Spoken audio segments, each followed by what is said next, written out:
ነቢያችን ምን አሉ ዓለይሂ ሰላቱ ወሰላም? መን አቅረደ ሙስሊመን ሙስሊምን ሰው ያበደረ ሰው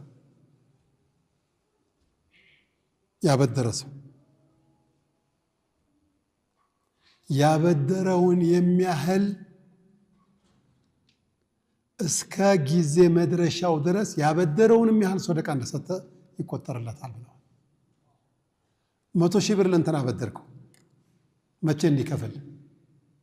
የዛሬ ወር እንዲከፍል። ወሩን ሙሉ በየቀኑ 100 ሺህ ብር ሰደቃ እንደሰጠ ነው የሚታሰበው ስላበደርክ። አንድ ሱሐቢ ረዲየላሁ ዐንሁ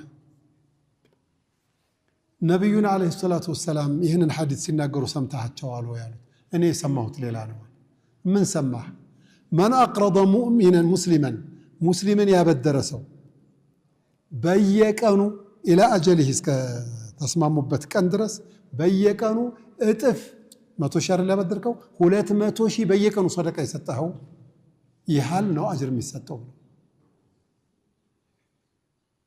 ባይሆን ሸርጣለሁ አዛ ማታደርግ ከሆነ ማትረብሽ ከሆነ። አንዳንድ አበዳሪ አዛ ነው፣ ለሰላምታ ደውሎ አያውቅም። ቀኑ ሳይደርስ ስልኩን ያንጋጋዋል። ሰውየው ሲጨንቀው ይዘጋል። በዳ መያዝ እኮ ከባድ እኮ ነገር እኮ ነው እኮ ሐቂቃ በዳ መያዝ። ፉቃሃው ሻፊዒያ ረሒመሁሙላህ በዳ የተያዘ ሰው የሚከፍለው አጥቶ ሲጨናነቅ እዳ ያበደረው ሰው እያሳደደው ከሆነ መስጊድ ስገባ ያገኘኛል ብሎ ከሰጋ እሱ የሚሄድበት መስጊድ አልፎ እቤቱ መስጊድ ሁሉ ሶላተል ጀማዓ ቢያሳልፍ ይበቃለታል ሁሉ ብለዋል። ከባድ እኮ ነው።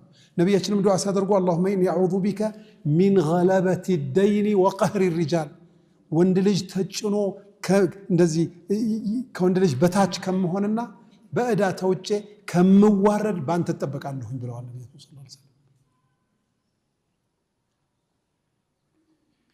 አላህ ገኒዩን ሐሚድ ያ አዩሃ ናሱ አንቱሙል ፉቀራኡ ኢለላሂ ወላሁ ሁወል ገኒዩል ሐሚድ። አላህ ሀብታም ባሪያዎቹን ድሃዎቹን ግን ወነብሉኩም ቢሸሪ ወልኸይሪ ፊትነተን ወኢለይና ቱርጀዑን እንዳለው አላህ ለፊትና ብሎ አንዱን ለማኝ አንዱን ተለማኝ፣ አንዱን አበዳሪ አንዱን ተበዳሪ፣ አንዱን ሰጪ አንዱን ተቀባይ አድርጎታል።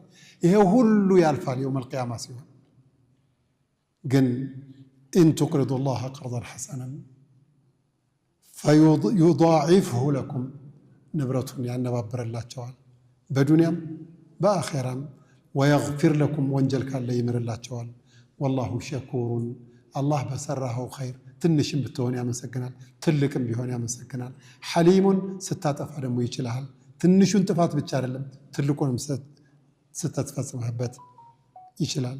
ዓሊሙል ገይቢ፣ ሩቅ አዋቂ ጌታ፣ ወሸሃደቲ፣ ቅርቡንም አዋቂ የሆነ ጌታ፣ አልዓዚዙል ሐኪም፣ የበላይ ጥበበኛ የሆነ ጌታ ነው በላቸዋል። አላህ ሱረቱ አተጋቡንን ተፍሲሩን እዚህ ጨርሰናል።